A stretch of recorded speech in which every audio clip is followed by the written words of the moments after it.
The airport was alive in its usual rhythm, a low hum of rolling suitcases, the muffled crackle of intercom announcements, and the faint smell of coffee mixing with jet fuel that seeped in from the tarmac.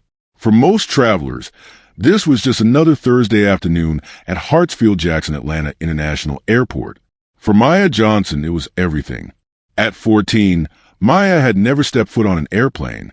She had barely left her small neighborhood in Decatur, a working-class pocket just outside Atlanta.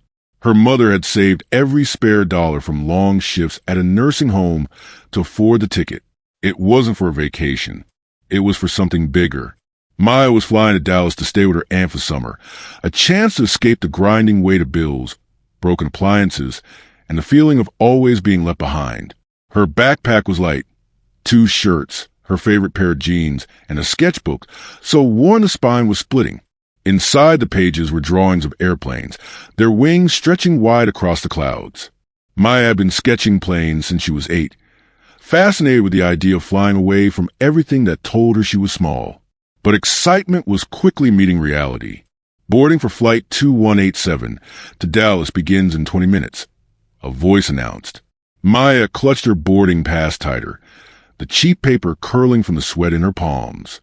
Around her, families in designer luggage and press suits moved with confidence, their voices rising above the crowd. A businessman tapped his Rolex. A woman in a tailored jacket shouted into her phone about quarterly numbers. Maya sat alone at the edge of the gate seating, hugging her backpack straps as if they might anchor her in place. That's when she noticed the flight attendant. Claire Whitfield stood tall near the boarding gate. Her navy blue uniform perfectly pressed, blonde hair pulled into a tight bun that never moved. Her expression was poised, professional, but her eyes flickered with something sharper whenever they scanned the crowd. Claire had worked for the airline for 12 years. She believed in order, in rules, in the neat lines of authority that kept chaos from taking over. Yet beneath that polish was insecurity. She had never quite shaken the sense that her colleagues saw her as second-rate, someone who looked good in uniform but cracked under pressure. To compensate, she became rigid, rules over empathy, order over humanity. And then she saw Maya, a girl in worn sneakers, clothes a size too small, clutching a backpack like it contained her whole world. Claire's jaw tightened. Something about the way Maya sat alone made Claire uneasy. Not because Maya was doing anything wrong, but because Claire's instinct told her that people like Maya didn't belong in the first-class world Claire tried so hard to serve. Nearby, another figure watched in silence. Captain Daniel Harris, 53, walked past the gate with the calm stride of someone who had logged more hours in the air than on the ground. His salt and pepper hair was cropped neatly, his pilot wings gleaming on his chest. To passengers, he was authority wrapped in kindness. The reassuring voice reminding them turbulence would pass, the smile as children peeked into the cockpit. But few knew what ran deeper in him. Daniel had grown up in Birmingham, Alabama, during the tail end of segregation. His childhood was scarred by moments he never forgot. Friends denied seats at restaurants, a black neighbor beaten for walking into the wrong store. He had buried those memories beneath professionalism, but they surfaced in flashes whenever he saw injustice replay itself in modern forms. As Daniel passed the gate, his eyes caught Maya's. Just for a second, the girl looked away quickly, but something about the fear in her posture pulled at him. He kept walking, unaware that fate was quietly aligning their paths. Passengers in Group A, you may now board. The announcement jolted Maya. She stood, clutching her pass, and moved toward the line. Her heart raced, not just in the thrill of stepping onto an airplane, but from the weight of everyone's eyes. She felt them. The side glances, the raised brows at her old shoes, the way her boarding pass shook in her trembling hand. When she reached Claire at the gate, the air seemed to thicken. Boarding pass, Claire said curtly without looking up. Maya handed it over. Claire's eyes scanned it, then darted back to the girl. She noticed the frayed backpack straps, the faint tear at the knee of her jeans. Something in her hardened. This ticket, where's your guardian? Claire asked, her voice sharp enough to draw the attention of nearby passengers. My mom, she dropped me off. My aunt's in Dallas. She'll be waiting for me, Maya replied softly. Claire frowned. Children under 15 aren't supposed to fly alone without proper paperwork. Did anyone explain that to you? Maya's throat tightened. Her mother had said nothing about paperwork, only that she was finally getting her chance. I don't know, she whispered. Passengers behind Maya shifted impatiently. A man sighed loudly. Someone muttered, "Come on, it's not that hard." Claire tapped the boarding pass again, eyes narrowing. She could let the girl through, but a small, bitter voice inside urged otherwise. Rules gave her control, and control made her feel powerful. "I'm going to need to check this with my supervisor," Claire announced. "Step aside, please." Maya froze. Her excitement drained into confusion, then fear. Around her, eyes bore into her skin. Whispers spread. Did she do something wrong? Why her? Her chest ached. She clutched her backpack tighter, as if hiding behind it might make her invisible. From across the terminal, Daniel Harris paused mid-stride. He turned back toward the gate, watching the small scene unfold. Something about it felt too familiar, too much like a past he thought he'd left behind. Maya stood there, silent, the hum of the airport suddenly deafening. Claire picked up the phone to call supervisor, her voice brisk. The passengers shuffled forward, annoyance painted across their faces. But Maya's eyes drifted to the window, where a plane waited on the tarmac, sunlight glinting off its wings. She imagined herself inside, sketchbook open on her lap, soaring above the clouds. A single tear slipped down her cheek, and that's when Daniel Harris made his decision. The airport terminal at Hartsfield Jackson Atlanta International Airport hummed with the restless energy of travelers. Announcements echoed overhead, calling for departures to New York, Los Angeles, and Miami. The smell of cinnamon pretzels mixed with jet fuel seeping in from the tarmac. Maya Johnson clutched her backpack straps tighter. The faded navy bag carried her whole world. A second-hand sweater, a sandwich wrapped in foil, and the sketchbook she never let go of. She was only 14, but she was determined. This flight to Dallas meant a fresh start. Her aunt was waiting, promising a safer home than the one she had left behind in Atlanta. Her sneakers squeaked against the polished floor as she followed the stream of passengers toward gate C-14. The boarding sign flashed in bright letters, Dallas-Fort Worth, Flight 237. But Maya's excitement was tangled with nerves. She felt the stares. A woman in a tailored gray suit whispered to her husband, eyes narrowing at Maya's worn clothes. A group of college students laughed loudly, one glancing her way before shaking his head. Maya lowered her eyes. She knew the look. They weren't seeing her as a passenger, just a poor black girl out of place. At the gate, Claire Whitman, the flight attendant assigned to boarding, adjusted her uniform scarf. Everything about her posture screamed precision. Hair pinned back, lipstick neat, voice crisp. She lived by rules. Airline policy was her shield. But behind her poise was insecurity. Claire had spent years climbing into this job, and she hated anything or anyone that made her position feel unstable. Today, Maya Johnson became that someone. When Maya stepped forward, boarding pass trembling in her hand, Claire scanned it, frowning. "Are you traveling alone?" Claire asked, her tone sharp. "Yes, ma'am," Maya whispered. "We're your parents." Maya swallowed. "My aunt will meet me in Dallas." Claire pursed her lips. The boarding pass was valid. The ticket had been paid for. But still, something in her resisted. She doesn't belong here, Claire thought. She looks like trouble waiting to happen. She forced a smile, thin, controlled. "Wait to the side, please. I need to check something." Maya's stomach tightened. Passengers streamed past her, their bags brushing against her legs. A man muttered, "Move," without looking at her. She hugged her backpack closer, wishing she could disappear. Up in the cockpit, Captain Daniel Harris sat reviewing flight plans. At 48, Harris had the calm presence of a man who'd seen turbulence both in the sky and in life. He glanced through the small cockpit window, watching the flow of passengers entering the plane. Something caught his eye. A girl standing aside at the gate, shoulders hunched, while the attendant seemed to ignore her. It stirred something old inside him. He remembered his own childhood in Birmingham, Alabama, when he was shoved out of store for looking suspicious. He remembered the sting of being told he didn't belong. He leaned back, uneasy. Not again, he thought. Not on my watch. Claire returned to Maya, holding the boarding pass between two fingers. Where did you get this ticket? My aunt bought it, Maya said, voice trembling. Claire tilted her head.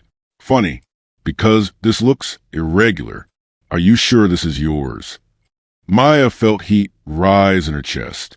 Yes, it has my name, Maya Johnson. Claire lowered her voice, sharp enough to cut. Young lady, if you're not honest with me, there will be consequences.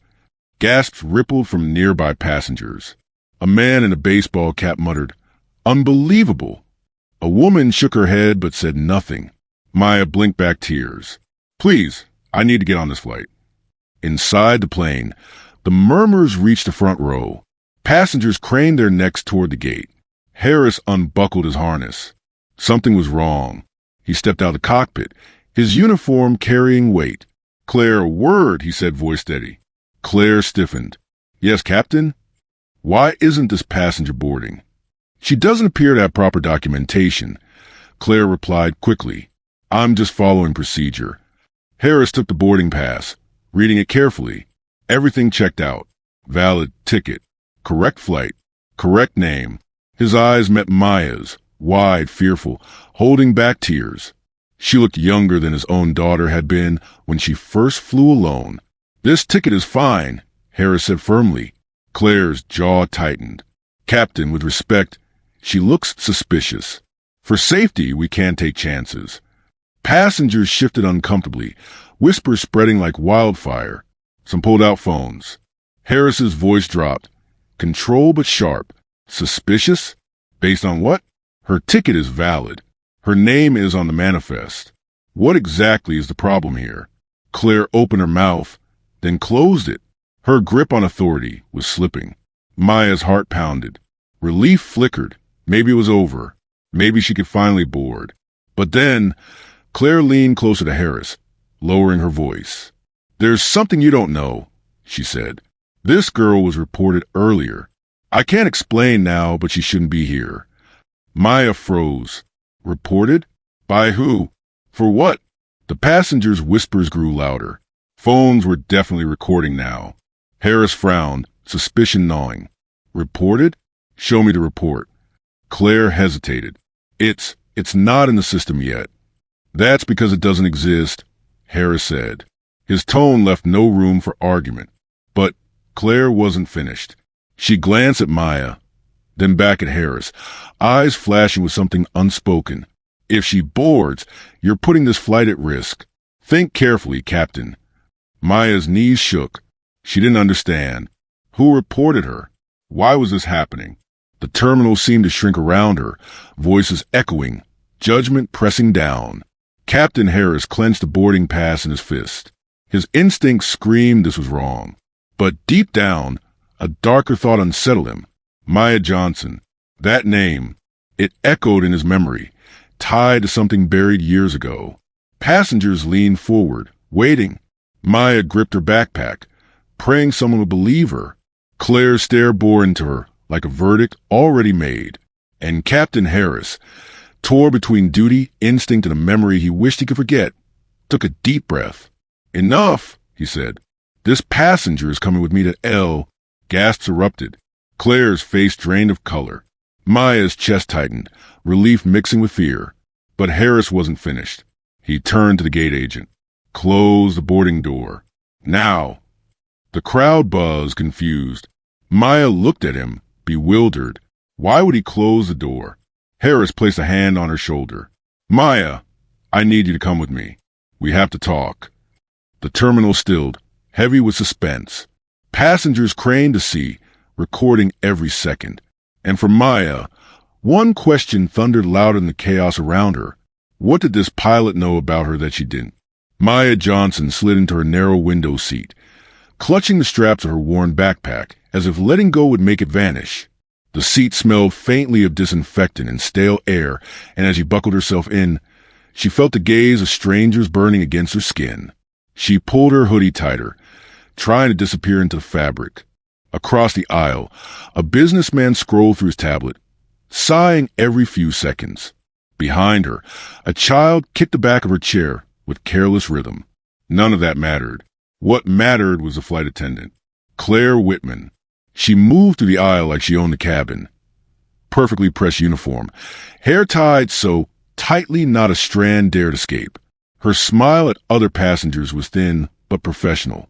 Yet when her eyes landed on Maya, the warmth evaporated. Claire's lips tightened as if she'd bitten into something sour.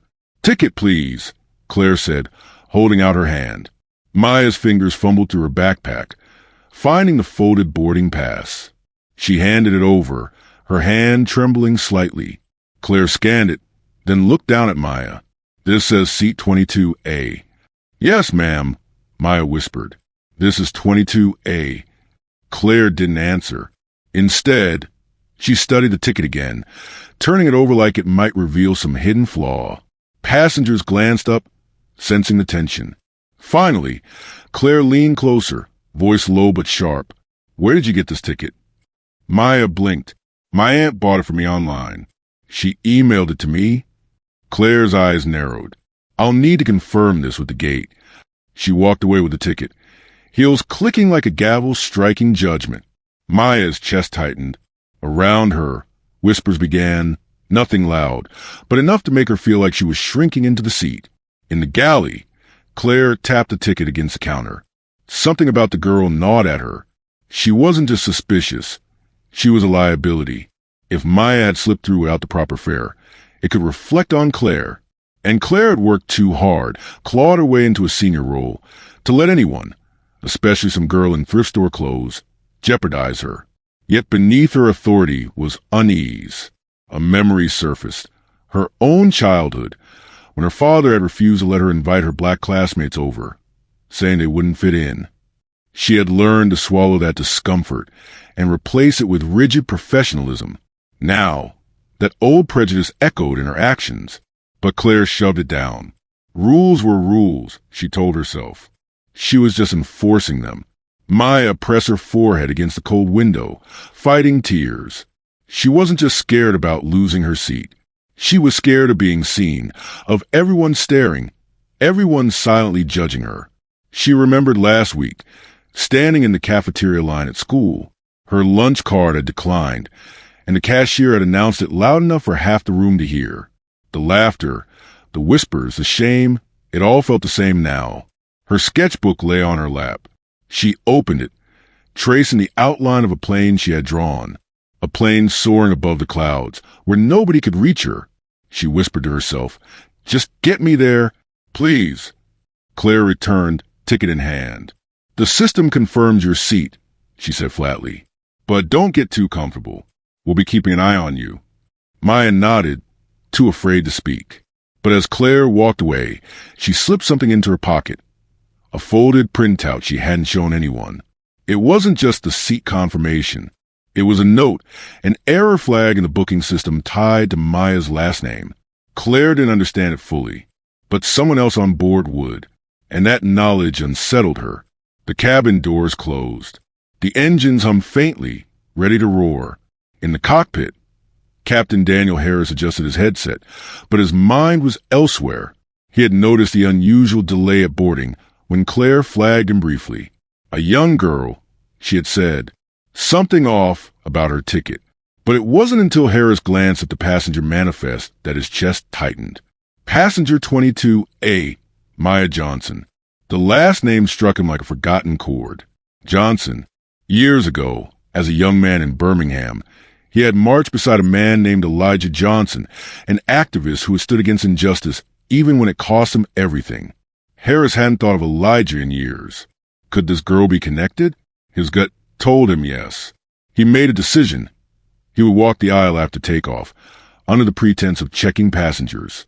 He needed to see her for himself. Back in row 22, a new confrontation brewed. The businessman across the aisle leaned over. "You holding us up, kid?" he muttered. His voice wasn't loud, but it carried enough disdain to draw attention. Some of us actually paid for our tickets. Maya froze, unsure if she should answer. Claire, overhearing, smiled faintly. She didn't intervene. In fact, she added fuel. We're monitoring the situation, sir. Thank you for your patience.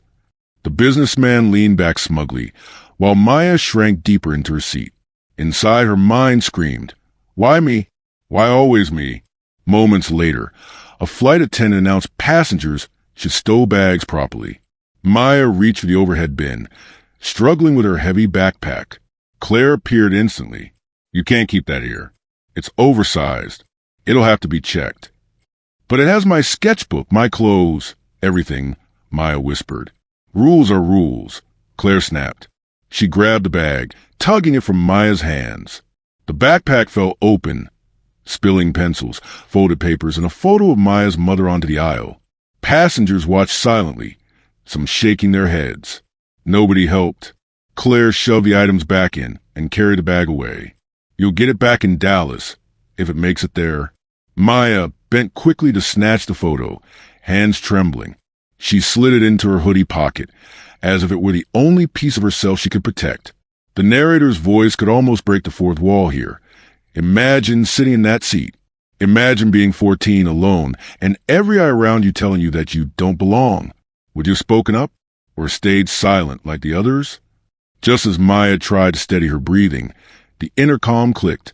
"Ladies and gentlemen, this is Captain Harris. We'll be taxiing shortly. Flight attendants, prepare the cabin." But Harris didn't stay in the cockpit. Instead, he unbuckled, stood, and walked down the aisle. His eyes scanned row by row until they locked on Maya. He stopped, and for the first time in years, Captain Harris felt a chill run through him, because he recognized the face. Not hers exactly, but the echo of someone he had known long ago. "Maya Johnson," he whispered under his breath. "It can't be."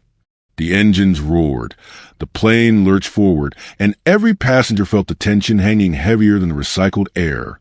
The flight from Atlanta Hartsfield-Jackson Airport to Dallas-Fort Worth was already boarding when Maya Johnson clutched her worn-out boarding pass. She kept her sketchbook pressed against her chest like armor. The crowd surged toward the gate, voices overlapping with the constant overhead announcement. Priority boarding, Group 1, Maya was Group 5. She waited, bouncing lightly on her heels, whispering to herself to calm down. She had saved for months, babysitting, cleaning neighbors' porches, just to afford this flight. She was heading to Dallas to visit her aunt, the only relative who believed she could one day become an artist. Behind her, a businessman in a tailored suit tapped his watch impatiently. Beside her, a young mother soothed a crying toddler. Maya shrank inward, gripping her backpack straps tighter. When the gate agent scanned her pass, the machine beeped sharply. The sound felt louder than it was. Claire Reynolds, the flight attendant stationed by the door, narrowed her eyes. "Are you sure this is your ticket?" Claire asked, her tone clipped. "Yes, ma'am," Maya whispered, showing her ID. Claire looked at it, frowned, then let her through. But Maya felt the stares burning into her back. The plane smelled of stale coffee and reheated meals. Overhead bins slammed as passengers shoved their bags inside. Maya slid into her middle seat in row 23, wedged between an elderly woman reading a crossword puzzle and a man scrolling on his phone. Her knees brushed the seat ahead. She pulled out her sketchbook, flipping to a drawing of the Dallas skyline she had copied from Google Images.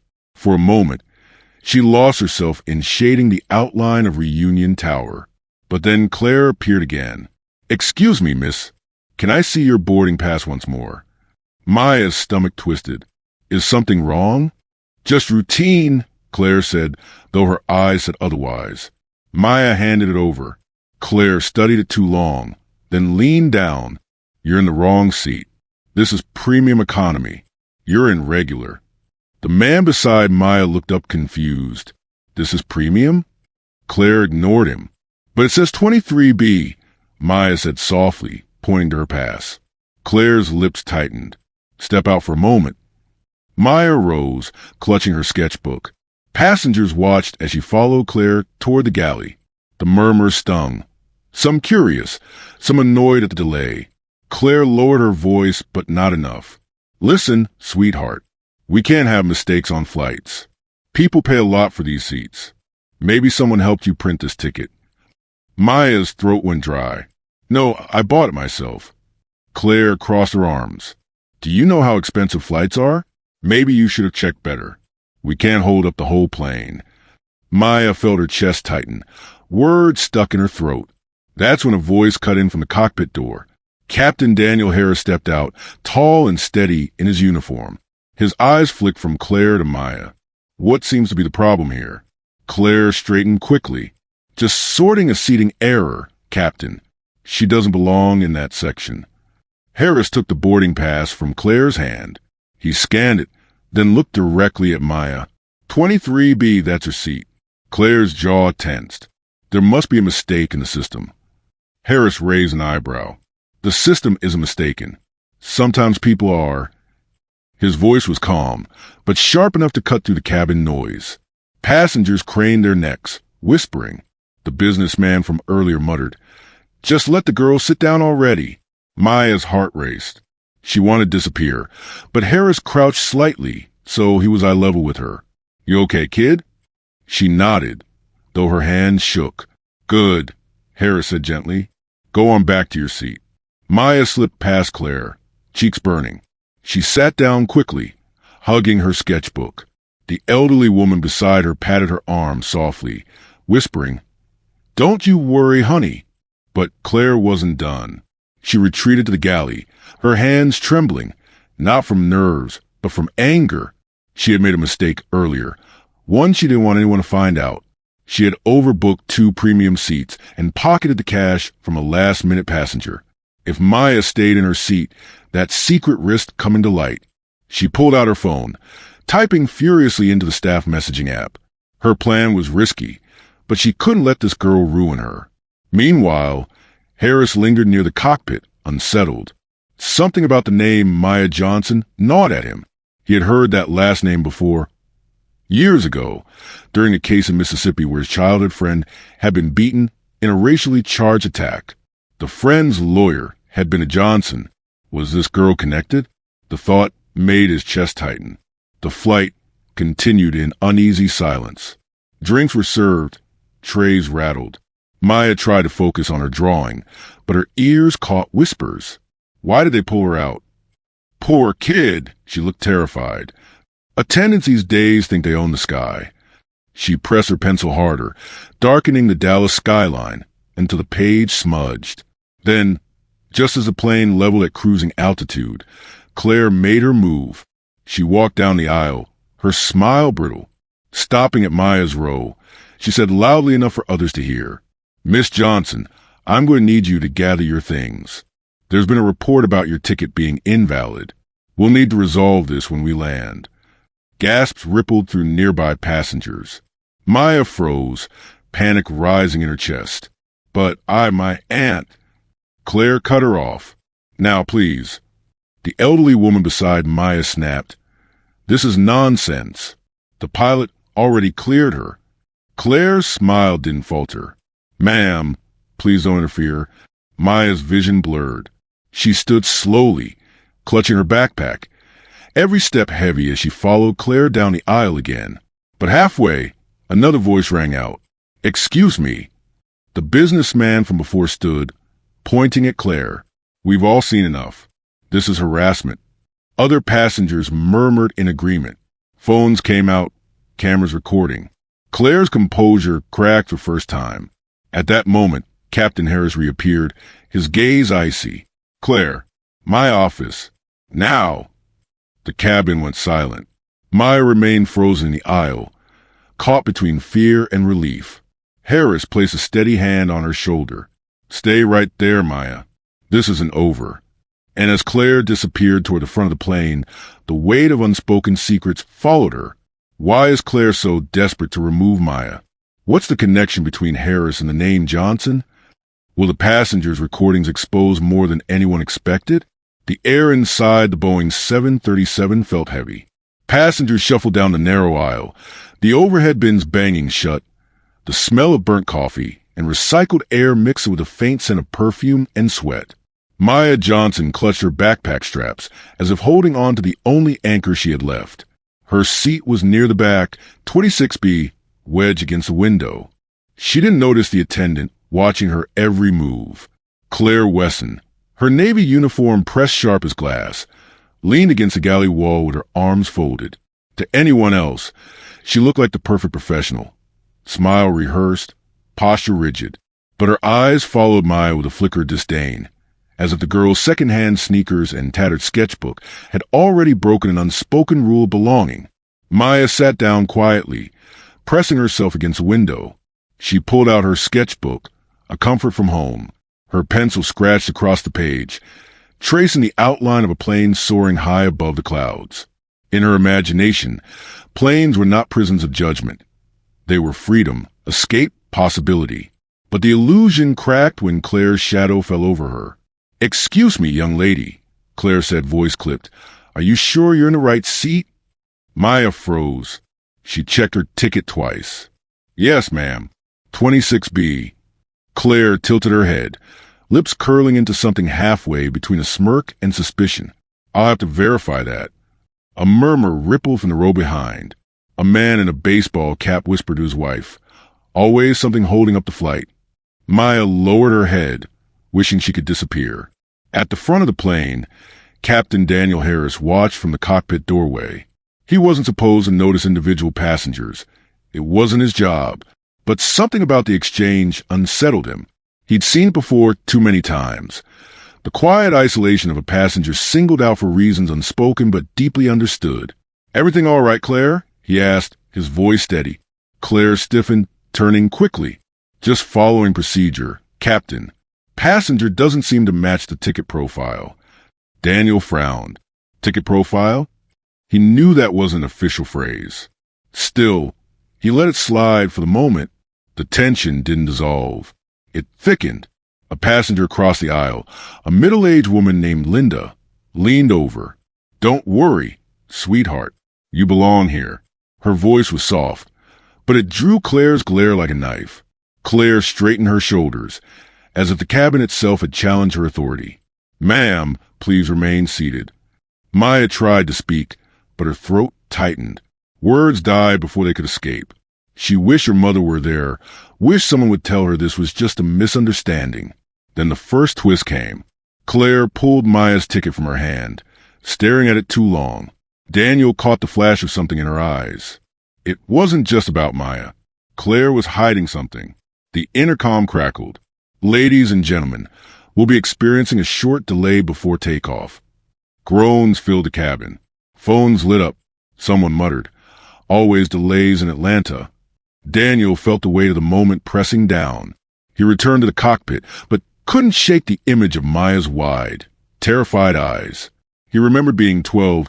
His father pulled aside at a security checkpoint for random screening.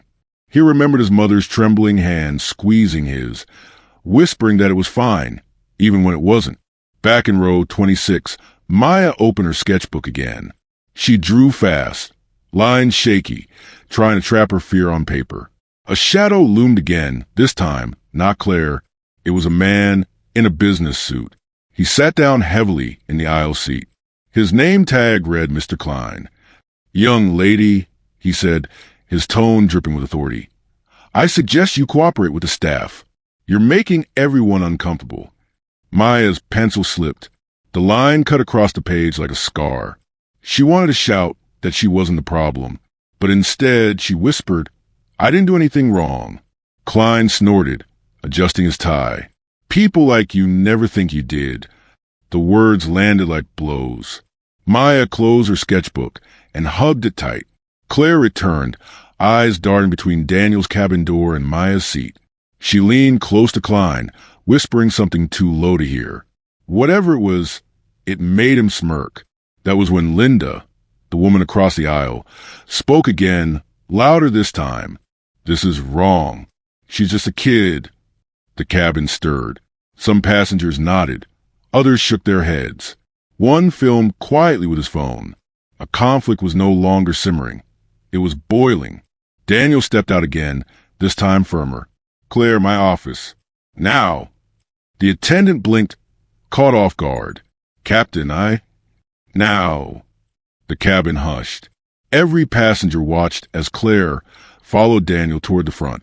Maya sat frozen, gripping her backpack, unsure if this was salvation or just another humiliation. In the cockpit, Daniel shut the door behind them. "What's going on?" Claire avoided his eyes. "It's procedure." Daniel's jaw tightened. "No, it's personal.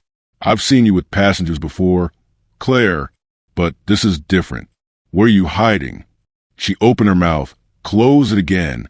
Then finally, "She's not on the manifest." Daniel frowned. "That's impossible. She has a ticket." Claire's voice dropped. "Yes, but the system shows her seat as unassigned." For a moment, silence pressed in. Daniel's stomach churned. He knew what this meant. Either a system error, or someone had tampered with the records. Back in 26B, Maya stared out the window at the tarmac lights. She thought of her mother's voice that morning. "Be brave, baby. You'll be fine." But nothing felt fine. She whispered to herself, "Please, just let me fly." Daniel emerged, face pale but eyes sharp. He scanned the cabin, landing on Maya. A decision hardened in him. But just as he took a step forward, a security officer appeared at the boarding door. His radio crackled. "Captain Harris, we've been asked to remove a passenger." Every head turned, every breath caught, and Maya felt her world collapse. The cabin felt colder than it should. Air conditioning hummed above the rows of passengers, blending with a restless shuffle of seatbelts clicking. Overhead bins slamming and muffled voices echoing through the narrow space. The smell of stale coffee mixed with jet fuel from the open boarding door, clinging to every breath. Maya Johnson sat in seat 23B, clutching her backpack against her chest as though it were armor. Inside, her sketchbook lay hidden, pages filled with drawings of airplanes she had studied for years. For Maya, this flight from Atlanta to Dallas was not just a trip. It was a small piece of freedom, a chance to prove she could travel alone without needing anyone's permission. But freedom had a price. Across the aisle, Claire Reynolds, the flight attendant, adjusted her neatly pressed uniform and glanced at Maya with a narrowed gaze. She had convinced herself she was simply following procedure, but her stomach twisted every time she looked at the girl's worn shoes and faded t-shirt. Claire was a woman who needed rules. They gave her control. Yet, control often masked fear, and fear too often turned into prejudice. Captain Daniel Harris, in the cockpit, was unaware of the storm brewing just behind him. His focus was on weather updates and flight routes, but his thoughts drifted. He couldn't shake the image of a young boy from his childhood.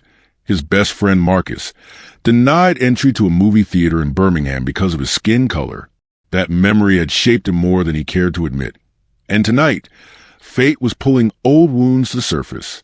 The first signs of tension appeared quietly.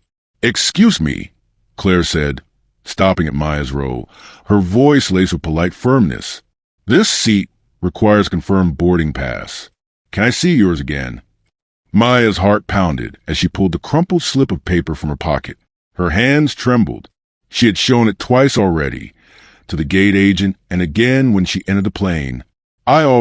She started, but her voice faltered. "Just procedure," Claire cut in, snatching the slip. She inspected it with exaggerated care, then sighed. "You're not supposed to be in this row. These are priority seats." Passengers turned, curiosity flickering in their eyes. Some looked away quickly, unwilling to be caught staring. Others whispered. Maya's cheeks burned. "I didn't know," Maya whispered. "The agent told me." Claire's lips tightened. "You'll need to move to the back of the plane. There's space near the restrooms." A murmur rippled through the cabin. A man in a business suit frowned but said nothing. A mother with 2 children glanced at Maya with pity, then quickly returned to buckling seatbelts. No one intervened. Maya rose slowly, gripping her backpack. Her legs felt heavy, as though each step toward the back of the plane was a punishment. She thought of her mother's words that morning. "Hold your head high, no matter what." But the weight of dozens of silent eyes pressed her head lower. She reached the back row, seat 30F. The air smelled different here, stronger hints of disinfectant and a faint odor of the lavatory just behind. Her knees touched the seat in front of her. The light above flickered. Claire returned to front, but her pulse raced. Something inside her wanted to justify what she had done. Rules, policies, passenger comfort. Yet a small voice whispered that it wasn't policy she had enforced. It was something uglier. From the cockpit, Captain Harris's intercom crackled. "Cabin secure?" "Yes, Captain," Claire answered, but her throat tightened around the words. Then came the first twist. The businessman from row 10 stood up. "Excuse me, miss," he said, addressing Claire. His voice carried the calm authority of someone used to being heard. "I couldn't help noticing that girl's boarding pass. She was in the right seat. I saw it." Claire froze. Eyes turned again, this time not toward Maya, but toward her. For a moment, the cabin was silent, except for the hum of engines still idling. "Sir, please take your seat," Claire said quickly, forcing a smile. "We'll resolve this matter." But the man didn't sit. "It didn't look like resolution," he said evenly. "It looked like humiliation." Passengers stirred. Whispers grew louder. A woman murmured, "She's just a kid." Maya sat frozen at the back, heart racing. For the first time, she wasn't invisible. But visibility came with fear.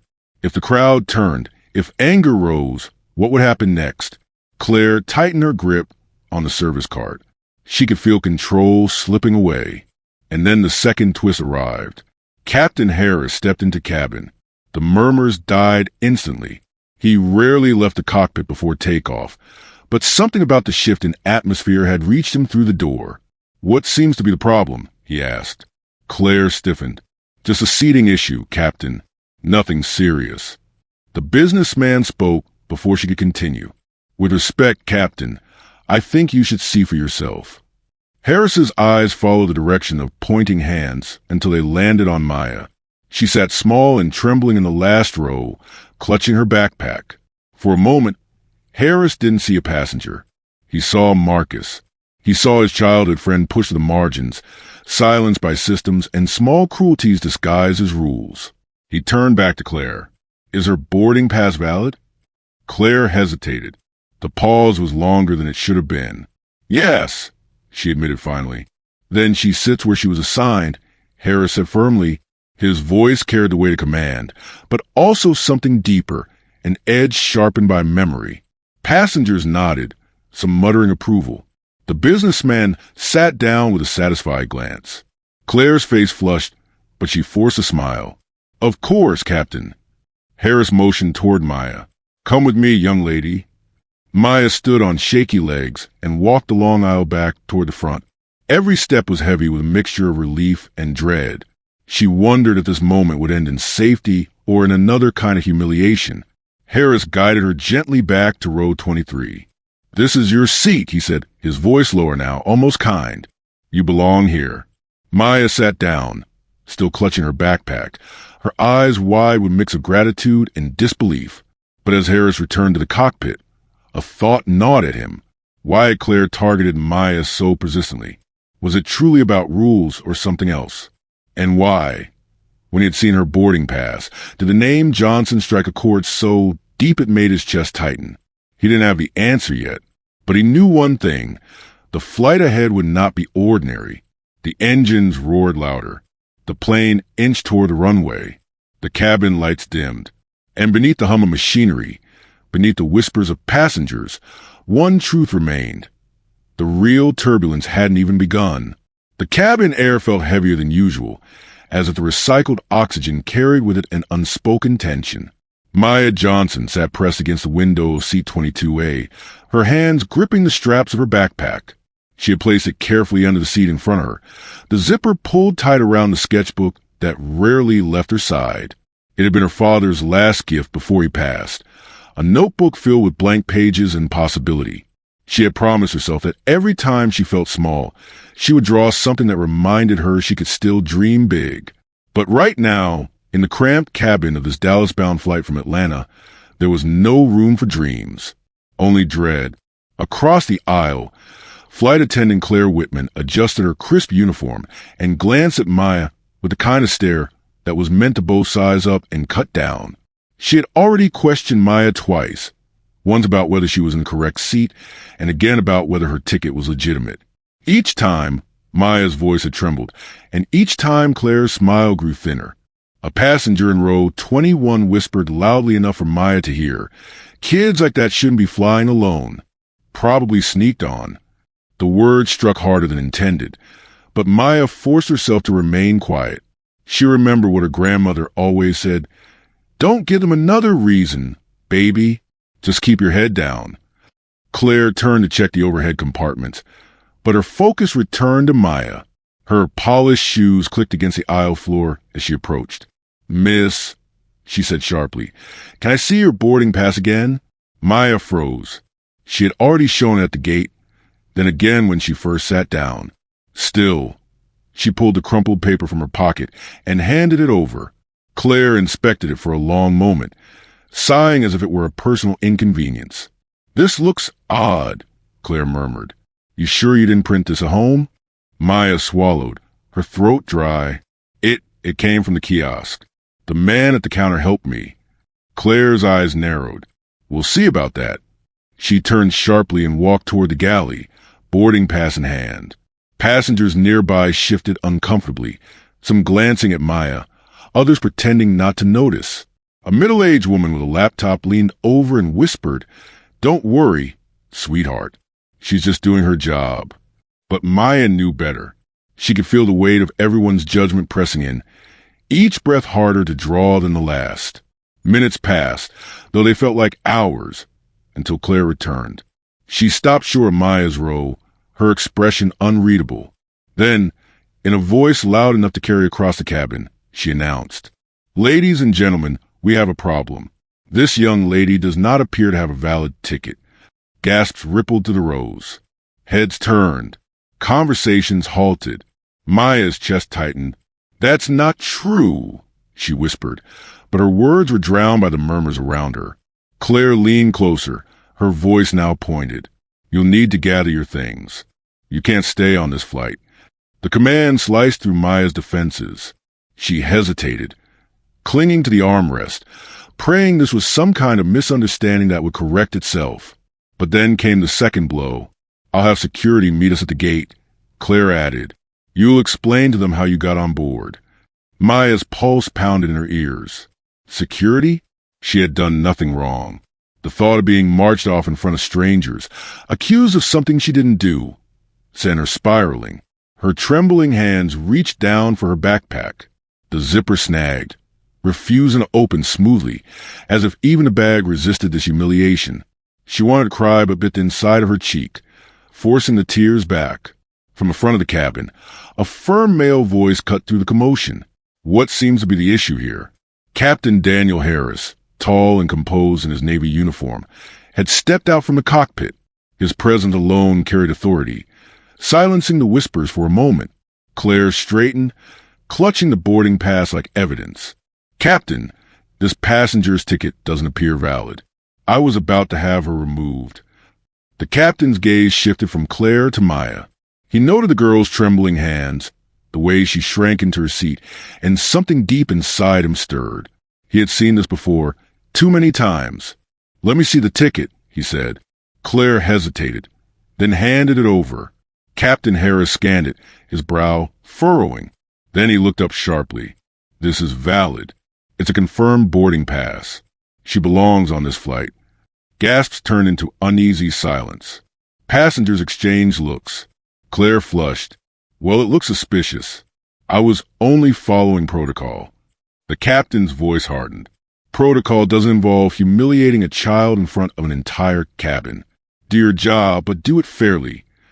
Maya's heart raced. Relief washed over her, but only partly. She felt the stares, the lingering doubt in people's eyes. Even vindicated, she couldn't shake the humiliation. The captain crouched slightly to meet Maya's eyes. "You're fine here. Nobody's taking you off this flight. Do you understand?" Maya nodded, though her voice failed her. She clutched her sketchbook tighter. But as Captain Harris stood, a strange recognition flickered across his face when he glanced at the name printed on the boarding pass. Maya Johnson. Johnson. The name hit him like turbulence. It stirred memories long buried, of another Johnson he once knew, decades earlier, in circumstances just as cruel. He turned away quickly, masking his expression, but the shadow of the past lingered in his eyes. Claire, meanwhile, stiffened, though outwardly corrected. Her clenched jaw betrayed her anger. As she walked briskly back toward the galley, she muttered under her breath words that Maya couldn't quite catch, but they carried venom all the same. The cabin slowly resumed its rhythm, but the atmosphere had changed. Conversations were hushed. Passengers cast furtive glances between Maya, the captain, and Claire. The story had taken root, and the flight was far from over. Maya pressed her forehead against a window, staring at the runway lights blinking in the distance. The city below faded, but the unease inside her only deepened. Something told her this wasn't finished. Not by a long shot. The airplane cabin had settled into that uneasy hush that comes right before takeoff. Overhead bins clicked shut. Seat belts snapped. The recycled air carried the faint mix of coffee, perfume, and the metallic tang of jet fuel that drifted in from the open door. Maya Johnson sat near the back, pressed against the window, clutching her backpack, so tightly her knuckles ached. She had rehearsed this moment for weeks. Her first time flying alone, leaving Atlanta to meet her aunt in Dallas. But nothing in those rehearsals had prepared her for the eyes that now seemed locked on her. Claire, the flight attendant with her polished smile and perfectly pinned hair, had stopped beside Maya's row. Her voice was smooth, but sharp enough to cut. "Miss, I'll need to see your boarding pass again." Maya's stomach twisted. She had shown it twice already. Still, she pulled the crumpled slip of paper from her pocket, smoothing it against her palm. Claire barely glanced at it before raising her brow. "This seat doesn't match. Are you sure you're supposed to be on this flight?"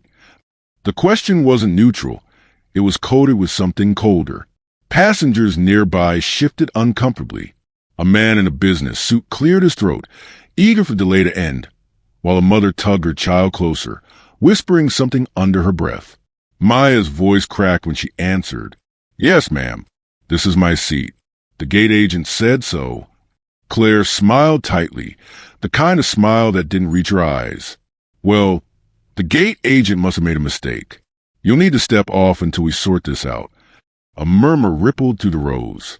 No one spoke up, not yet, but eyes darted between Claire's stiff posture and Maya's trembling hands. Up in the cockpit, Captain Daniel Harris ran through his pre-flight checks with muscle memory honed over 2 decades. Switches, gauges, readouts. But his focus was broken when he heard fragments of conversation crackle through the interphone from the cabin. "Doesn't belong, wrong seat, step off the plane." Daniel froze. Something in the tone chilled him. He had heard that tone before, not in uniform professionalism, but in high school hallways, when his best friend Marcus had been told he didn't belong in certain neighborhoods. He tapped the button. "Claire, is there an issue back there?" Her reply came clipped. "Just a seating error, Captain. Handling it." But Daniels got told him otherwise. Maya shook her head, panic rising in her chest. If she left the plane, what then? Her aunt was waiting in Dallas. Her father had scraped together every dollar for this ticket. If she stepped off, would she even be allowed back on? Claire extended a manicured hand toward her backpack. "Come with me, sweetheart. Let's not make this harder." That word, sweetheart, dripped with condescension. Before Maya could move, a voice rang out from across the aisle. "She's fine where she is." Every head turned. It was a man in the business suit, Mr. Robert Lewis, an accountant flying home to Dallas after a conference. His tie was loosened, his eyes tired, but his tone carried authority. Claire's smile tightened further. "Sir, this doesn't concern you." "It does if you're harassing a child." Maya's heart thudded. Someone was finally saying it, but the relief was brief. Claire's cheeks flushed, her voice dropping to an icy whisper. "Sir, please remain seated. The captain has been notified." As Daniel listened, a memory surfaced, summer of '92, in Montgomery. He had been a teenager, stopped in a store with Marcus. The clerk had accused Marcus of stealing gum. They had searched his pockets, humiliated him, only to find nothing. Daniel had stayed silent then, too afraid to speak. He had carried that shame for years. Not again, he thought. Not on my aircraft. Claire leaned closer to Maya. "If you don't step off, I'll have security remove you. Do you want that?" Maya's throat closed. Tears blurred her vision. She could hear passengers shifting, muttering, some sympathetic, others impatient. Then came the first twist. Another attendant approached, whispering something into Claire's ear. Claire's eyes flickered, surprise, then panic. She glanced toward the front of the cabin, where Captain Harris now stood in the doorway, towering, his cap tucked under his arm. His voice was calm, steady, but it filled the cabin. "Is there a problem here?" Claire straightened. "Captain, this young lady is in the wrong seat. She needs to disembark until we confirm." "Her ticket's valid," Daniel interrupted, holding up a scanned manifest in his hand. "I checked."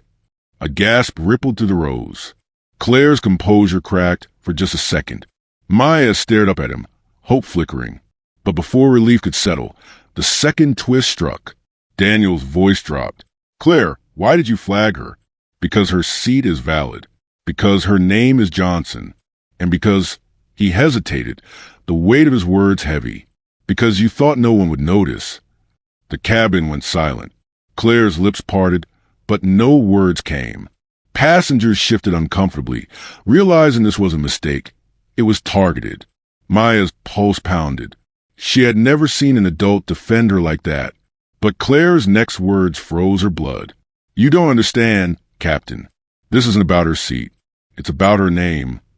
Confusion spread like wildfire. Passengers whispered. Daniel's brow furrowed. "My name." Maya whispered. Claire's eyes darted nervously. "Johnson. The system flagged it. She shouldn't even have been allowed to board."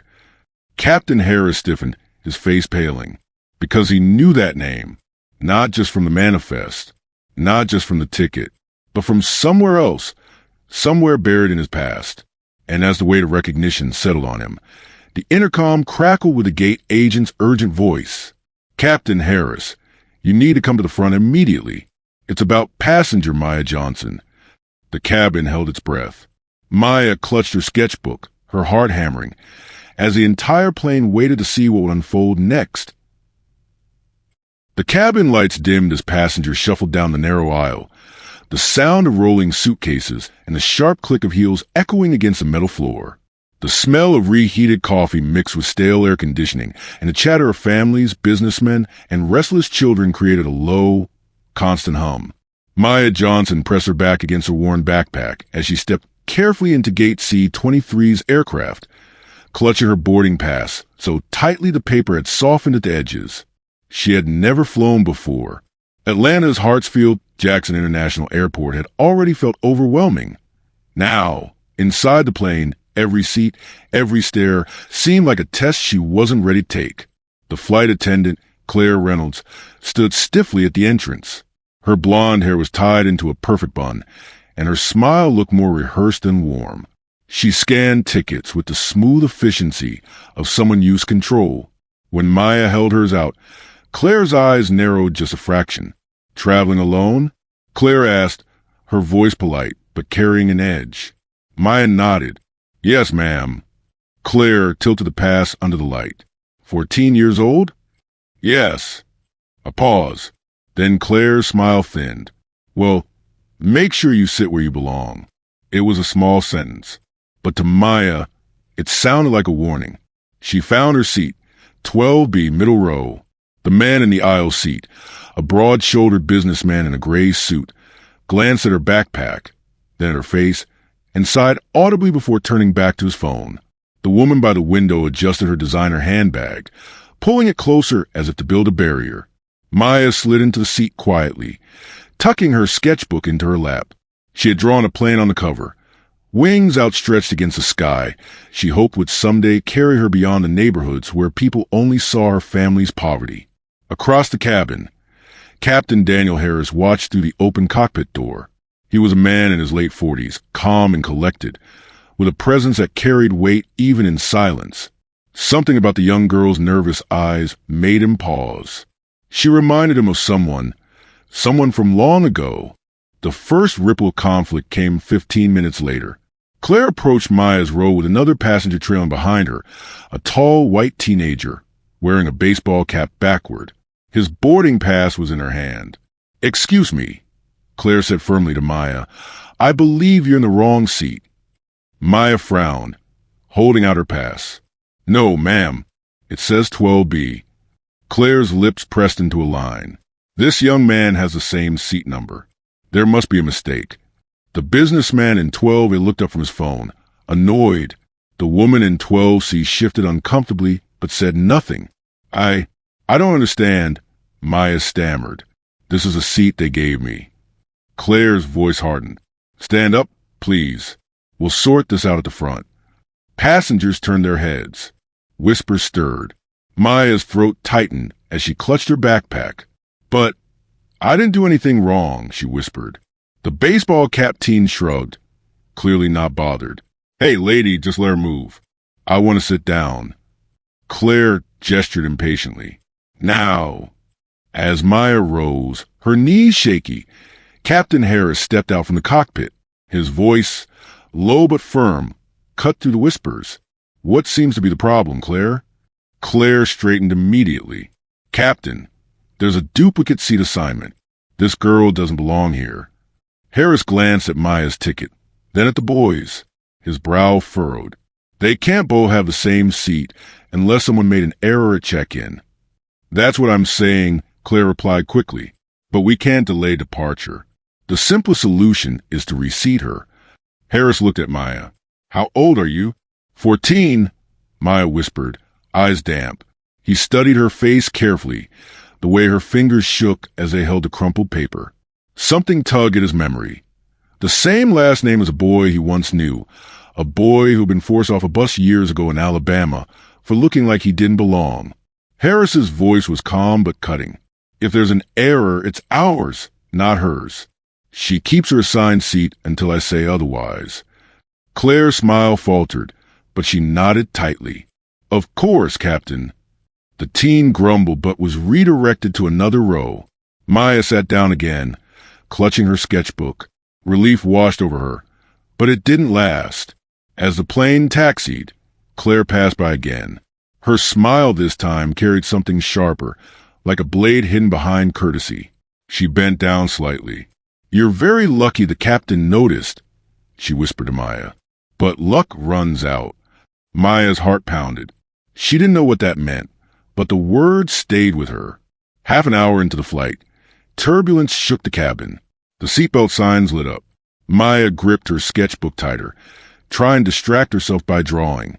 A wing, a cloud, a horizon. Then she noticed Claire whispering to another attendant, glancing toward her row. The businessman shifted uneasily. The woman at the window pressed closer to the wall. A new announcement came. "We have a minor seating irregularity we need to resolve." Passengers muttered, confused. Maya's chest tightened. Claire appeared again. "Miss Johnson, I need you to come with me to the back." Maya shook her head. "But I'm supposed to stay here." Claire's tone sharpened. "Now!" Before Maya could respond, Captain Harris's voice echoed over the intercom. "Ladies and gentlemen, please remain seated. Everything is under control." Claire froze. Her eyes flickered with irritation, then something else, fear. Maya didn't understand it then, but Harris had uncovered something in the system. Her ticket had been deliberately flagged. Someone had marked her as a non-compliant passenger before she even boarded. Who had done it and why remained a mystery. As the turbulence eased, Harris stepped into the aisle once more, his presence steadying the cabin. He crouched beside Maya. "You'll be fine," he said softly. Then, almost to himself, "I should have seen this coming." Maya blinked. "Seen what coming?" But Harris didn't answer. The chapter ended with the sound of Claire's voice on the cabin phone, hushed but urgent. Maya couldn't hear the words, but she caught one phrase. "We can't let her land in Dallas." Why was Maya flagged before boarding? What secret does Captain Harris know about her last name? And why does Claire insist she can't land in Dallas? The cabin of Flight 782 had gone strangely quiet. Conversations that once buzzed around the cramped rows now fell into awkward silence. Maya Johnson, her sketchbook clutched against her chest like a shield, stood frozen near row 14. The flight attendant Claire Whitman, stood with her arms folded tightly, lips pressed in a thin line. "Miss, I already told you," Claire said, her voice sharp enough to slice through the hush. "You cannot sit here. You'll need to leave the aircraft until this is resolved properly." Maya's eyes darted around the cabin. Faces watched her, some curious, some uncomfortable, others plainly indifferent. The air smelled of recycled coffee and cold air conditioning, but to Maya it felt heavy, suffocating. She swallowed hard, her voice trembling. "I have a ticket. My mom, she bought it weeks ago." Claire's smile was brittle. "Then maybe your mother should have bought the right kind of ticket." The words hung in the air like smoke. A man in a business suit shifted uncomfortably in his seat. A woman whispered something to her teenage son, who stared openly at Maya with wide, nervous eyes. Maya thought of her mother, waiting back at Hartsfield-Jackson Airport in Atlanta, hugging her goodbye with a promise that this trip to Dallas would be different. A chance to see family she barely knew. A chance to feel less alone. And now here she was, publicly shamed before she even left the ground. But then, something unexpected happened. A voice crackled over the cabin speakers. Deep, calm, authoritative.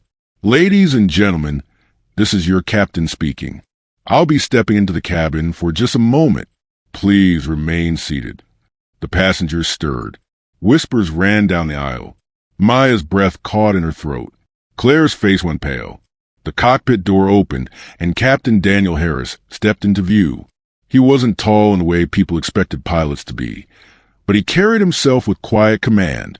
His dark blue uniform was crisp, the gold stripes on his shoulders gleaming under the cabin lights. His eyes scanned the scene quickly, taking in Maya, Claire, and the tense passengers who had grown restless with the spectacle. "What seems to be the issue here?" His voice was calm, but carried a weight that demanded an answer. Claire straightened. "Captain Harris, I was just enforcing policy. This passenger's ticket doesn't appear valid for the seat assigned. She's attempting to sit where she doesn't belong." Maya's chest tightened. "Where she doesn't belong." The phrase echoed inside her head. Captain Harris turned to Maya, his gaze steady but gentle. "May I see your ticket, miss?" Her hands trembled as she passed the paper forward. He studied it, frowning slightly, then reached into his jacket pocket and pulled out a laminated manifest. He compared, checked, and then raised his head slowly. "This ticket," he said, holding it up, "is valid. Seat 14A. A ripple went through the cabin. Claire stiffened. "But, sir, I was just following." "Following what?" Harris interrupted, his voice suddenly sharp. "Following airline rules, or following your own judgment about who deserves to be here?" The silence that followed was louder than any argument. Maya wanted to sink into the floor, but at the same time, something inside her flickered. Hope, maybe, or dignity she thought she'd lost. But just as relief began to wash over her, the first twist revealed itself.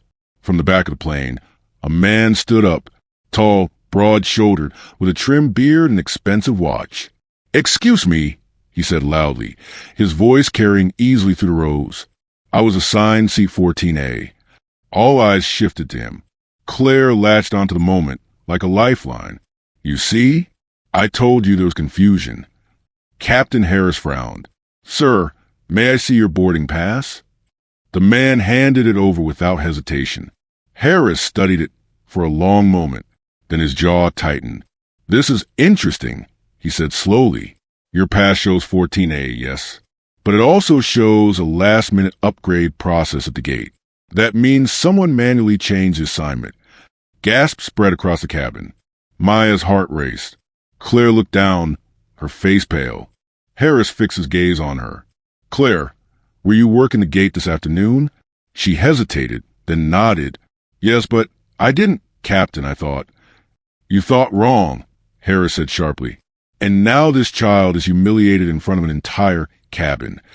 The man who had spoken sat down awkwardly, clearly not expecting to be dragged into the spotlight. Passengers murmured louder now, shifting uncomfortably. Maya clutched her sketchbook tighter. She wanted to disappear, but at the same time, she wanted the world to hear every word of this. Captain Harris knelt slightly so his eyes were level with hers. "Miss Johnson, please return to your seat. Seat 14A is yours." She nodded, barely able to speak, and slipped into the window seat as instructed. But the chapter didn't close there, because as Harris stood, his gaze lingered on her ticket again. Then his eyes flicked to her name. His expression changed, just slightly, but enough for Maya to notice. "Johnson," he murmured under his breath, almost to himself. She blinked. "Yes, Maya Johnson." The captain's face went still. He seemed to fight with something internally before forcing a smile. "Enjoy your flight, Miss Johnson." And then he turned back toward the cockpit.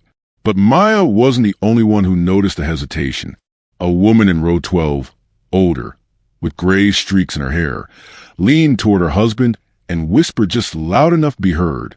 "Johnson, isn't it the same last name as that pilot's lawsuit back in '98? Her husband hushed her quickly, but the seed had been planted. Maya didn't know what it meant. She didn't know why the captain looked at her that way, or what hidden story he carried behind his calm exterior. But one thing was certain, this flight wasn't over, and whatever history bound her name to his was about to surface. The cabin buzzed with restless energy. Claire stood stiff near the galley, avoiding eye contact with anyone. The passengers whispered, and Maya, heart pounding, opened her sketchbook, her pencil hovering over the page. She drew the captain's face, calm, strong, but shadowed by something unresolved. And for the first time, she wondered, who is Daniel Harris really? And why does he know her name? The plane's engines roared to life, vibrating through the floor. The wheels began to roll toward the runway. The world outside blurred as the aircraft prepared for takeoff. Inside, though, another takeoff was beginning. A collision of past and present, of secrets buried and stories waiting to be told. Maya gripped her sketchbook tighter, staring out the small oval window as the plane lifted off the ground. She had no idea that the next few hours would change her life forever, and that the real turbulence had nothing to do with the sky. The overhead lights dimmed as the boarding door clanged shut.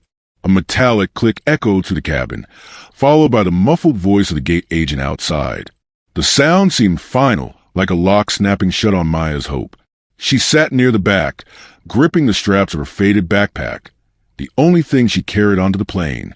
The cabin smelled of stale coffee, recycled air, and disinfectant, the mix unique to airplanes.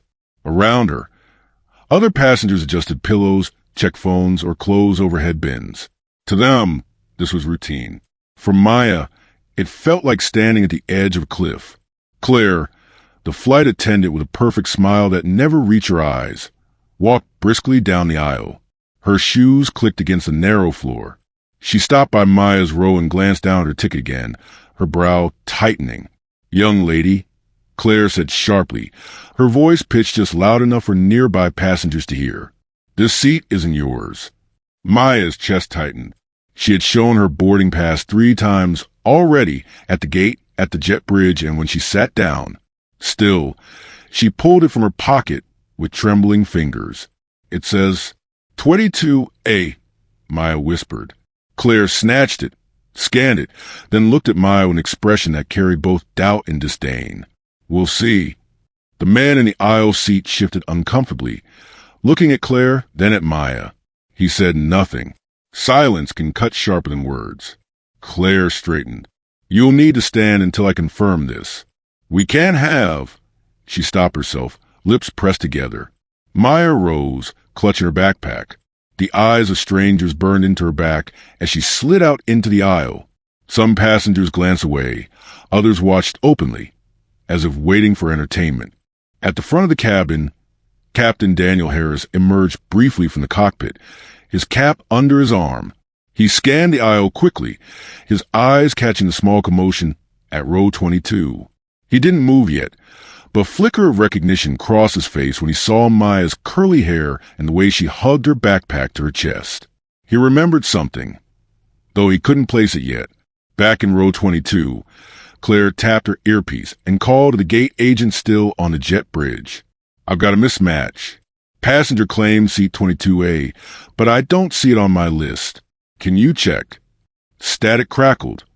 Then the agent's voice came through faintly. "Hold on, checking now." Maya shifted her weight, her knees weak. She thought of her grandmother's voice before she left Atlanta. Be polite. Keep your head down. Don't give anyone a reason. But she had done nothing wrong. The other passengers began murmuring. A woman across the aisle whispered, Poor kid, while another man muttered, Always holding us up. Every second felt like an hour. The gate agent finally replied, Yeah, she's confirmed. 22A ticket valid. Everything checks out. Claire's jaw tightened. She forced a brittle smile, turned back to Maya and said, Seems like there was a mix-up. You can return to your seat. But her tone was sharp, as if Maya had caused a confusion. Maya slid back into her row. She opened her sketchbook, hoping to hide behind the pages. On the paper, a half-finished drawing of a plane in flight stared back at her. She pressed the pencil hard, shading lines that grew darker, harsher, until the tip snapped. The announcement tone dinged. Flight attendants, prepare for departure. Claire moved down the aisle again, checking seatbelts. When she reached Maya's row, she paused, her eyes on the broken pencil. She leaned closer. Let me be clear, she whispered coldly, so only Maya could hear. Any more trouble and you're off this flight. Understand? Maya's throat closed. She nodded. Claire straightened, her smile snapping back into place for the rest of the cabin. From the cockpit door, Captain Harris watched the exchange. His instincts buzzed. He'd seen this before. Subtle intimidation, the kind most passengers would overlook. But something about Maya stirred memory. Her last name, Johnson, was the same as the boy he'd grown up in Alabama, who had been humiliated at a county fair decades earlier. Could there be a connection? He made a mental note. As the plane pushed back from the gate, turbulence of another kind brewed inside the cabin. Maya felt it. Every look, every whisper seemed amplified. The hum of the engines was almost comforting compared to the silence around her. She thought of why she was flying alone to Dallas. No one here knew the truth. Her mother's health, the reason her grandmother scraped money together for this one ticket. She couldn't tell anyone. Not yet. The wheels left the ground. Atlanta shrank beneath them. 30 minutes into flight, the first beverage service began. Claire returned with her cart, offering drinks. When she reached Maya, she didn't look her in the eye. What do you want? Claire asked flatly. Water, please, Maya said softly. Claire poured it, but as she handed the cup, her elbow accidentally tipped the edge, spilling water across Maya's sketchbook. Gasps came from the row behind. The man in the aisle seat started to speak, then stopped when Claire shot him a look. Maya's heart sank. Her drawings, the only safe place she had, blurred into smudged ink. She blinked back tears, but the shame burned hotter than the water. Claire leaned in again. Accidents happen, she said in a sing-song tone. Maya froze silent. From the cockpit, Captain Harris stepped out again under the pretense of checking the cabin. His gaze landed on Maya's soaked sketchbook, on the trembling in her hands, and finally on Claire's too bright smile. Is there a problem here? The captain asked, his voice steady but commanding. The aisle fell silent. Passengers turned. Claire's smile faltered. No, Captain, just a minor spill. But Harris's eyes didn't leave Maya. He saw the fear, the humiliation, and something else. On the ruined page of the sketchbook, faint letters remained visible. Johnson Family Reunion, Dallas, Texas. The memory struck him hard. A promise he once failed to keep. His voice dropped. Miss, may I see your ticket again? Maya handed it over, her hands shaking. Harris read the name, Maya Johnson. His heart raced. He remembered now. And just as he was about to speak, a sudden jolt of turbulence rocked the cabin, making passengers gasp. Coffee spilled, trays rattled.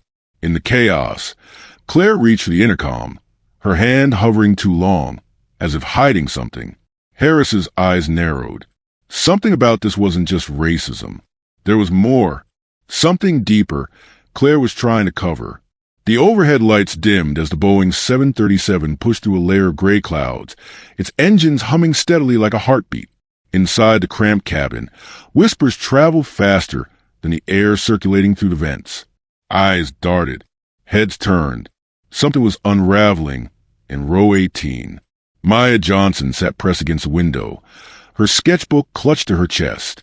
She had stopped drawing 15 minutes ago, after the confrontation with Claire, the flight attendant. Her hands trembled so violently that the pencil left jagged marks across the page. Claire stood in the aisle, her uniform perfectly ironed, her hair pulled back so tightly it looked painful. But her voice carried cracks now. She had demanded Maya move seats, claiming her boarding pass was invalid. Yet something in her tone felt less about policy and more about control. "Ma'am," a man 2 rows back said, his voice cutting through the murmurs. "She's just a kid.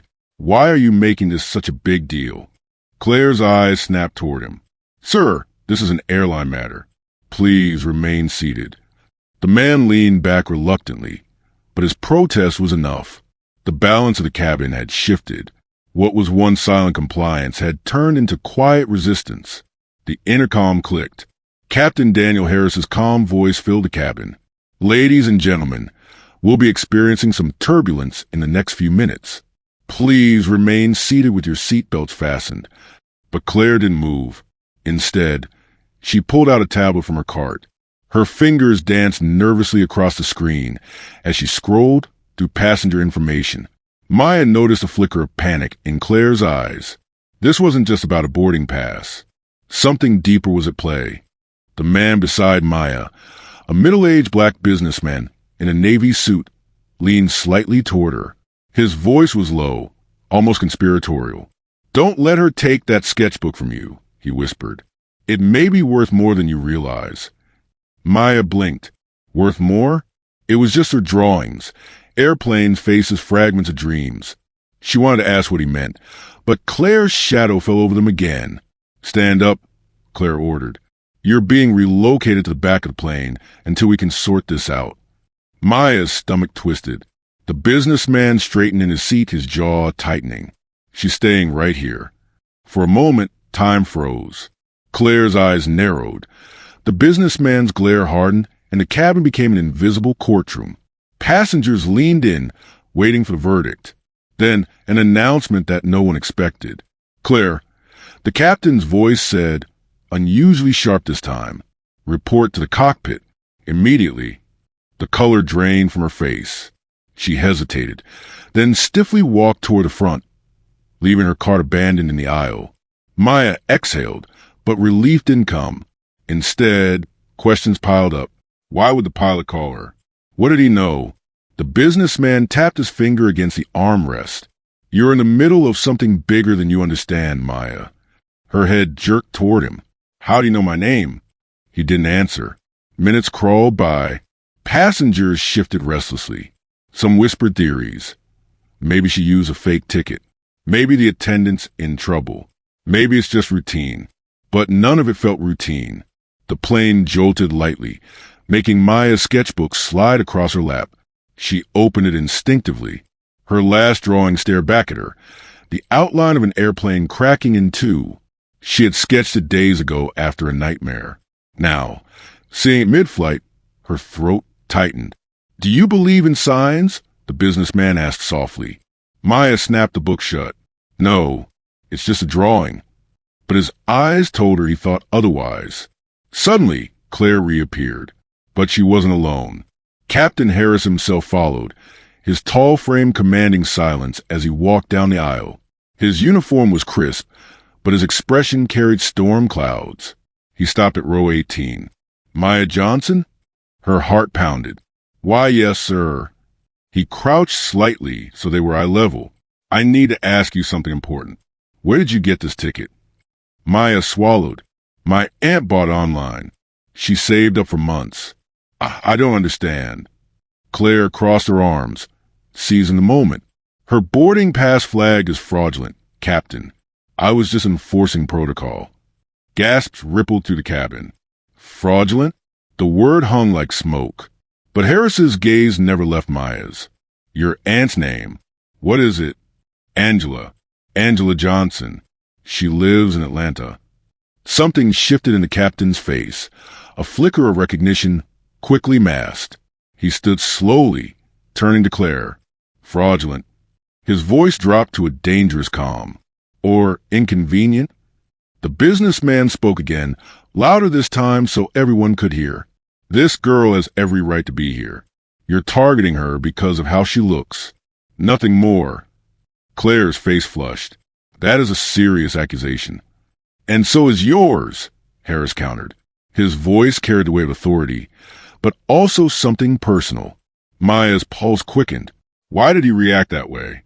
What did her aunt's name mean to him? The cabin buzzed with murmurs. Phones subtly lifted to record. Passengers knew they were witnessing something extraordinary. Harris turned back to Maya. Keep that sketchbook close, he said quietly, almost like command. Then louder for all to hear. She stays where she is. Applause broke out in pockets of the plane. Maya felt tears sting her eyes, not of fear this time, but of something closer to safety. Yet Claire didn't back down. Her lips curved into a thin smile. Captain, perhaps you should check the rest of the passenger list. You might find another surprise. Her words dripped with menace, as if she held a secret no one else knew. Harris froze for just a fraction of a second. It was enough. The businessman noticed. Maya noticed. Everyone noticed. The applause faded into uneasy silence.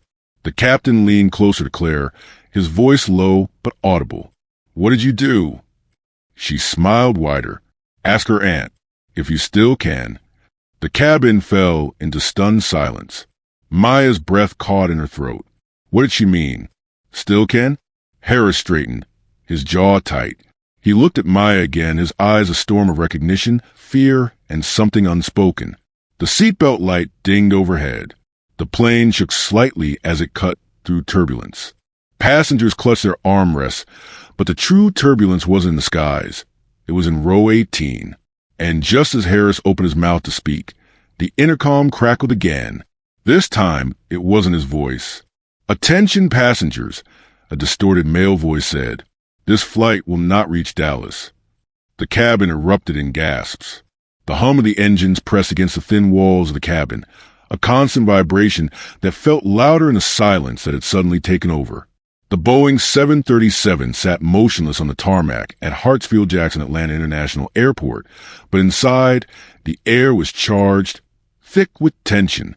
Every passenger's eyes shifted toward the narrow aisle where Maya Johnson stood frozen, clutching her faded denim backpack as if it were her only shield. Claire, the lead flight attendant, blocked the way, her manicured hand resting firmly on the armrest of seat 14B. Her voice carried a brittle sharpness that cracked through the silence. Miss, you'll need to step off the plane. You're not cleared for this flight. Maya blinked, her mind struggling to process the words. She had checked her ticket 3 times before boarding. She had stood in line, gone through security, followed every instruction. And yet, here she was, singled out, humiliated before 100 strangers. From the back, someone whispered, Why are they making her leave?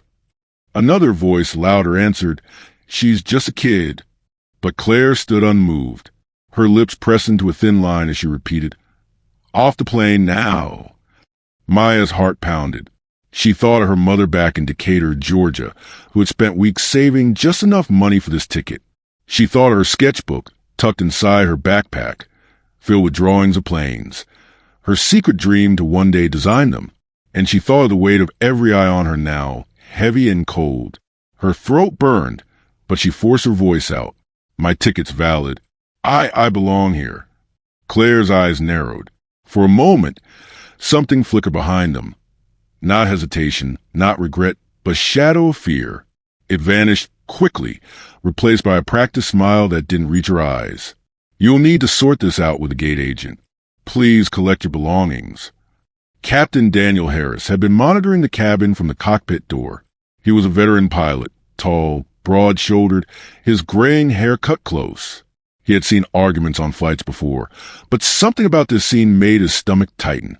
He remembered another time, decades ago, as a boy in Birmingham, Alabama, when his father had been forced out of diner because of the color of his skin.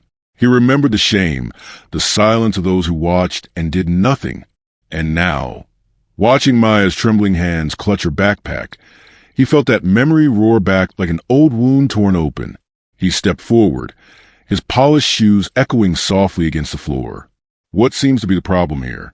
His voice was steady, but it cut through the cabin like a blade. Claire turned, startled, her authority momentarily slipping. "Captain, this passenger's ticket. There's an issue.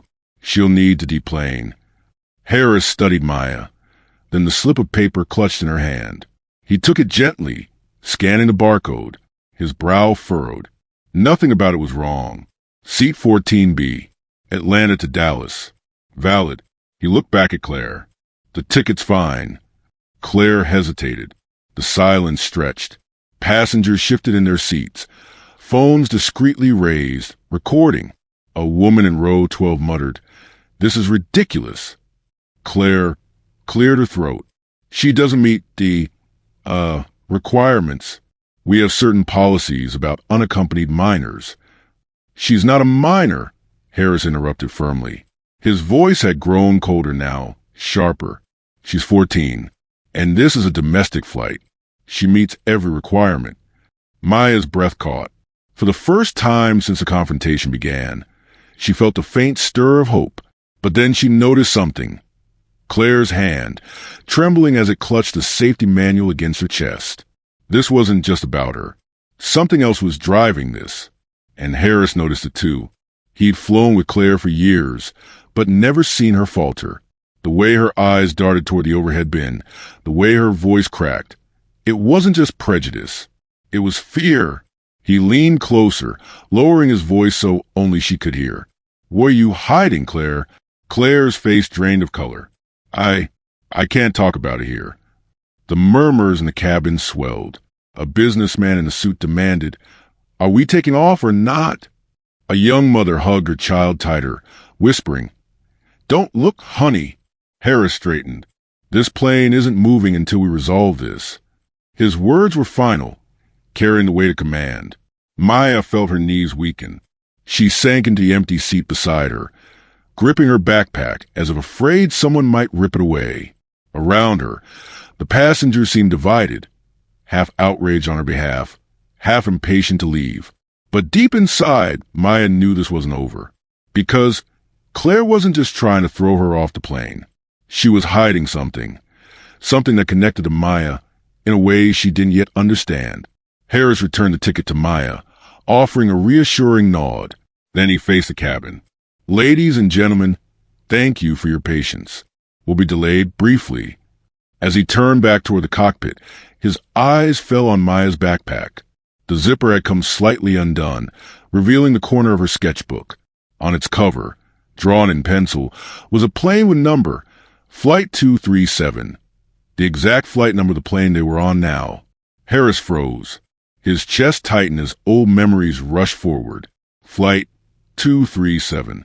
That was a flight number the accident his father had been investigating decades ago. An accident shrouded in controversy, cover-ups, and unanswered questions. And now, here was a girl he had never met, clutching a sketchbook with the same number written across it. Coincidence? Or something more? The engines hummed louder, as if echoing his racing thoughts. Harris turned back to Claire, who avoided his gaze, her knuckles white as she clutched the manual. Maya looked up, meeting the captain's eyes. For a second neither spoke, but something unspoken passed between them. A recognition, a connection neither could explain. And in that moment, Harris realized two things. First, Maya's presence on this flight wasn't random. Second, Claire knew exactly why. The cabin lights flickered once, briefly plunging the plane into darkness. A collective gasp rippled through the passengers. When the lights returned, Harris's decision was already made. "Everyone remain seated," he ordered. His voice was firm, unyielding. "This flight isn't leaving until the truth comes out." Maya's heart thudded in her chest. She didn't know what truth the captain meant. She only knew this was no longer just about a racist attendant or a ticket. Something much larger was at play, and she was right in the middle of it. The cabin lights dimmed as the last of the passengers shuffled down the narrow aisle. Overhead bins slammed shut, one after another, while the smell of reheated coffee lingered in the recycled air. Maya Johnson pressed her small backpack tighter against her chest, her sketchbook peeking out of the half-zipped pocket. She had chosen seat 22A, right by the window, hoping the clouds would be her distraction for the next 2 hours. But the atmosphere inside the plane was already tense. The murmurs of conversations carried sharp edges, and more than once, Maya caught glances that made her shrink deeper into her seat. Claire, the senior flight attendant, walked briskly down the aisle, her polished shoes clicking against the cabin floor. She stopped, scanning the rows, her gaze finally resting on Maya. "Excuse me," Claire said, her voice loud enough for nearby passengers to hear. "Can I see your boarding pass again?" Maya froze. She had already shown it at the gate. She had shown it again while stepping onto the plane. Her fingers trembled as she pulled the worn slip of paper from her hoodie pocket. Claire looked it over, eyes narrowing. "This seat says priority boarding," she announced. "Where did you get this ticket?" A ripple of whispers spread across the aisle. A man in a business suit leaned closer, his expression smug, as if confirming what he had already assumed. I bought it," Maya whispered, clutching the paper tighter. "My aunt helped me." She used her points.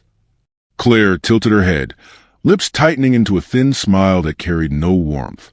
"Points or not, this seat isn't for people who—" She stopped herself, but the silence spoke louder than the words she hadn't finished. Passengers exchanged knowing looks. A few shook their heads. Someone even chuckled under their breath. Maya's chest tightened. She wished she could disappear into the fabric of the seat. She wanted to cry, but the tears stayed locked behind her eyes. At the cockpit door, Captain Daniel Harris had just stepped out to do his customary check of the cabin. Tall, composed, his uniform crisp, he noticed a cluster forming around row 22. His instincts told him something was wrong.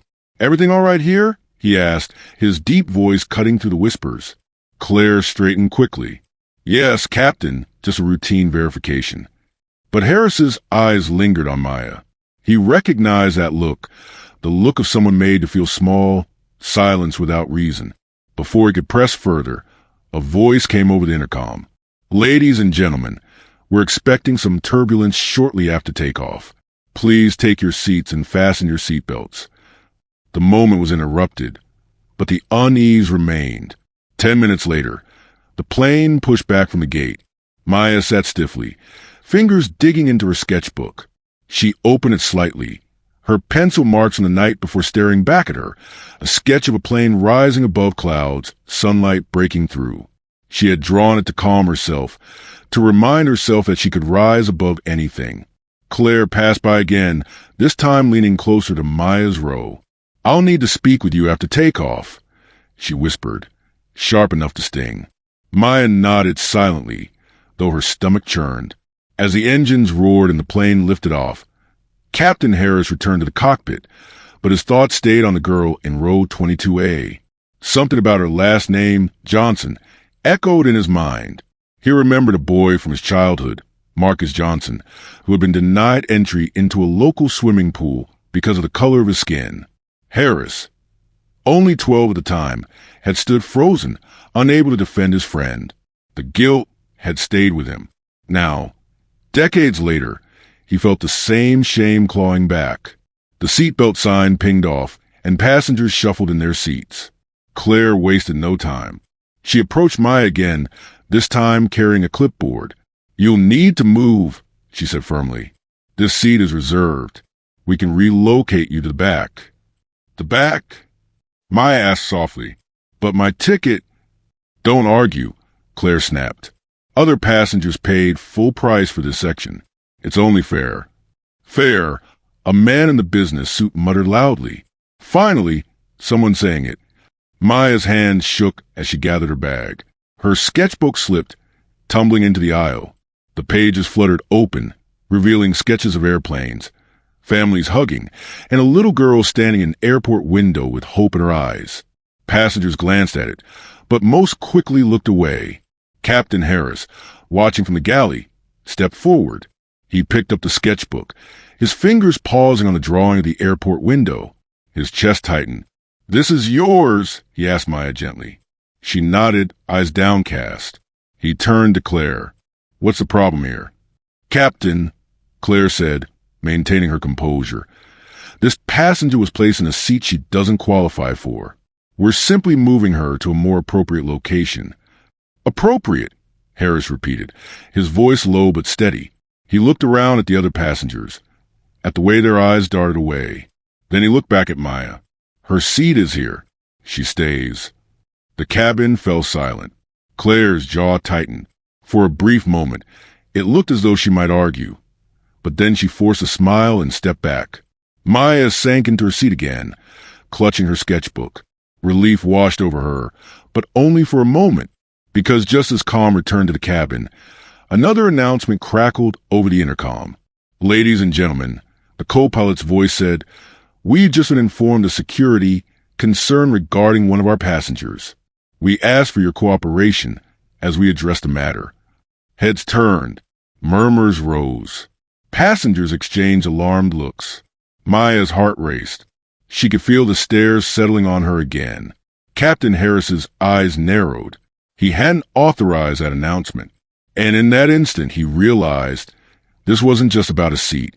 Something far more dangerous was unfolding on his plane. And that's where the story leaves us, for now. What really happened after that shocking announcement? Was Maya finally safe, or was this just the beginning of something even darker? If you don't want to miss the next chapter, make sure you subscribe to the channel right now and turn on the notification bell. That way, you'll be the first to know when the continuation drops. Trust me, you won't want to miss what comes next.